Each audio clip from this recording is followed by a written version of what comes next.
que dice: tu amor es un periódico de ayer, que nadie más, si me equivoco, procura ya leer.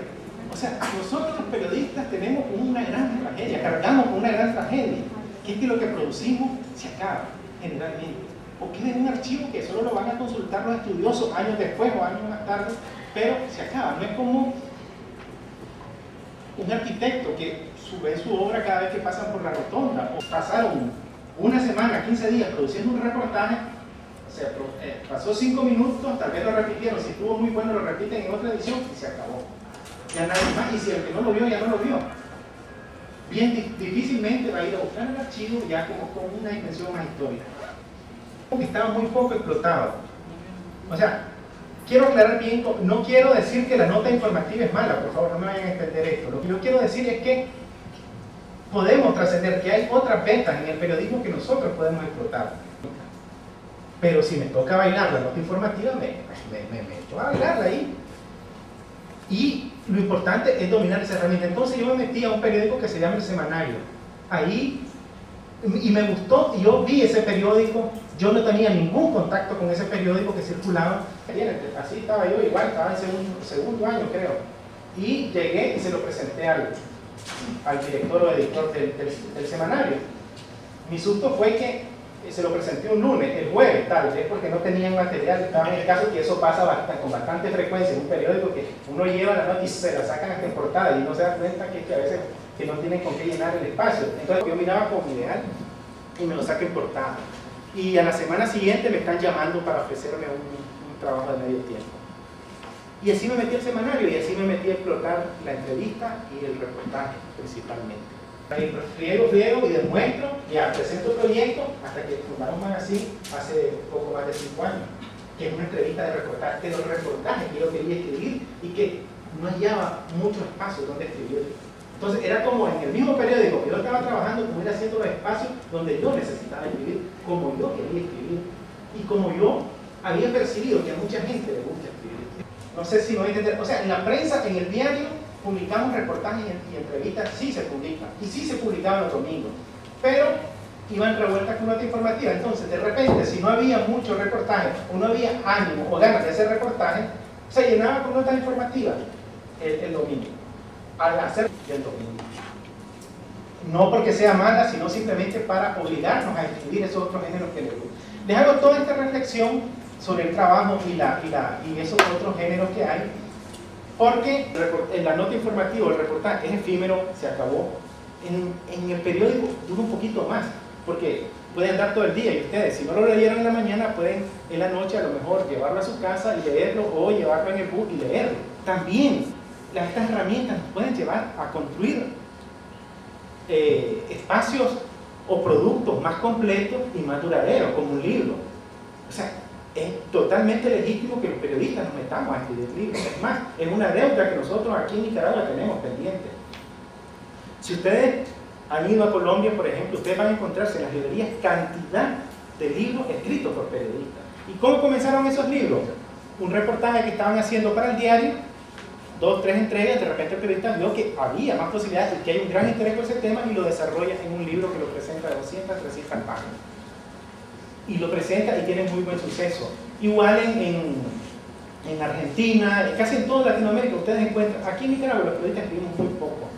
Y esa es una de las cosas que yo también he hablado con los colegas y a Octavio Enrique, por ejemplo, he dicho, hombre, ¿por qué no escribirlo? ¿Por qué, por ejemplo, no entiendo yo cómo un periodista como José Adán Silva, que se metió a cuerpo completo al caso del Nemagón, desde que yo lo conocí, que llegó al semanario, donde yo ya era editor, que era un chaval así de este periodismo, la primera historia que me presentó como proyecto para escribir era una historia del Nemagón.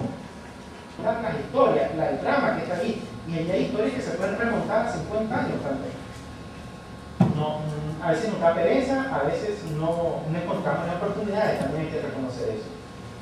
Entonces me propuse, con el primer libro, Secretos de Confesión, fue una serie de entrevistas que publiqué de personajes que habían hecho, que a mi criterio eran protagonistas de los 10 años que yo había hecho periodismo, y otros personajes que aparecieron por allí que eran muy particulares. Entonces, al leer todas las entrevistas juntas, uno tiene un retrato de esa época a través de una herramienta periodística que es la entrevista.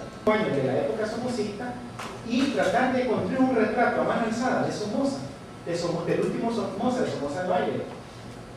Obviamente no es un libro de historia riguroso, eso yo lo he aclarado porque hay quienes pretenden que ¿por qué no hablaste de tal tema? Como que yo lo evadí. No, los guerrilleros lumpen, un guardia que cree en el profesionalismo de la guardia, un sindicalista que pasa toda su vida luchando, más de 100 veces en la cárcel, el Chihuín, Anastasio Somoza Portocarrero, dando su versión de lo que sucedió. Eso es, todas esas piezas por separado podrían ser un retrato interesante para publicar. Yo escogí 3 géneros para trabajar esto. Escogí el reportaje, la crónica y la entrevista. Y los personajes que fui escogiendo tienen todas sus características, tampoco no fueron así antojadizas, sino que fueron personajes que despertaran algún interés. No una persona cercana a Somoza, un familiar de Somoza, no. Eran personajes sobre los que se conocía muy poco y que hasta ahora se conoce muy poco. Yo decía hace poco, nunca la había visto, nunca había visto una foto de esa señora. Posiblemente haya circulado algunas y los más viejos que yo la habrán conocido. En el gobierno de Somoza ella traficaba, ella ponía jefes militares. Allí había incluso, lo reconoce Justiniano Pérez, que fue jefe del batallón presidencial, o sea, el que cuidaba a Somoza, o sea, el que estableció un perímetro de seguridad cuando Somoza se escapaba a encontrarse con su amante. La pieza es escoger uno de cada, porque, a ver, he entrevistado muchos más personajes que esto, he trabajado con muchos más personajes que no los incluí en el libro. Lo que traté fue escoger uno de cada, como 9, ¿verdad? Como un guerrillero, uno de cada uno de ellos, pues poniéndolo en el libro para tratar de hacer un retrato, un sindicalista, un guardia, un guerrillero, y que definitivamente puedan hacer parte. Ahorita, antes de entrar aquí, le decía, comenzaba a final de Somoza, aquí se puede escribir, no una, dos, estoy viendo algo y me estoy informando de lo que está pasando. Y estoy componiendo las piezas y al final estoy leyendo y digo, esto me deja de todo esto que pasó y que yo lo conocí muy tangencialmente, porque les digo, pues en esta época yo era casi un niño, un adolescente. Entonces, segura qué es lo que hace el jefe de información, pero no sé si usted es responsable de que hechos todos se escriban en nota informativa, la mayoría. Entonces yo quería saber por qué no se trata de escribir esos hechos en forma de crónica. ¿Es por el espacio o porque a nadie le gusta? Porque digamos, en los dos periódicos casi se lee lo mismo, la misma nota informativa, la misma que sale en el Nuevo Diario y en la prensa. Entonces, ¿por qué no se intenta hacerlo de otra manera? ¿Por qué demonios escribimos todo en nota informativa? ¿Por qué todo baile lo salimos bailando con el mismo pasecito? Y por eso, y es que yo les digo, pues desde mi llegada a la prensa hace 10 años, yo he procurado transformar muchas cosas. Yo les hablo con los muchachos con los que trabajo y les digo, lo que yo trato de crear son gavetas que obliguen a escribir como el ejemplo. ¿Por qué no escribimos en, no sé, tal vez la rapidez? Tal vez llegamos sofocados y lo más fácil es escribir. Estamos apurados porque la verdad es que se trabaja mucho y ya son las 7, las 8 de la noche, no he llegado a mi casa, no he cenado, tengo amigos que me están esperando, llamándome por teléfono, que están en tal bar y yo quiero ir y escribo la nota informativa. Porque es más fácil. Es más fácil. Entonces, yo lo que he hecho como jefe de información, ya que me reclamaba, he ido creando gavetas que obligan. Entonces, nos inventamos magazine. Y lo contradictorio, lo paradójico de esto, es que una vez que comienzan a hacerlo, les gusta y ya quedan enviciados con esto, la nota informativa. A tal punto que, por ejemplo, un periodista que tengo aquí al lado, que se llama Oscar Enrique, lo pasa de trabajar de magazine a la sección de investigación del periódico y todo se lo quería tirar al principio como crónica. Soltar la noticia desde la primera línea.